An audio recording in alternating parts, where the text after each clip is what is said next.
ayah dah meninggal. Saya anak isteri pertama yang dah diceraikan. Dengan isteri baru, ayah ada anak 3 orang. Selepas ayah meninggal, saya tak dapat apa-apa pun.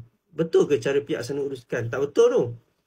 Pertama, cara dia, kalau nak minta saya semak pun boleh ataupun cik nak semak pun boleh. Pertama, cik semak dekat bahagian kuasa mati. Permohonan tu dibuat di mana? Di Mahkamah Sivil ke, Amanah Raya ke, ataupun di pusaka kecil. Bila dah dapat tahu permohonan tu buat di mana, mohon salinan perintah ataupun salinan nota bicara tu lah. Kalau dekat Mahkamah Sivil, kita boleh dapatkan salinan surat kuasa tu ataupun salinan surat kuasa. Kalau di pusaka kecil, boleh mohon untuk nota bicara tu.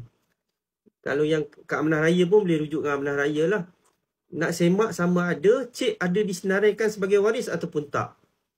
Kalau kata tiba-tiba tak ada, lepas tu proses yang seterusnya boleh ambil tindakan undang-undang lah.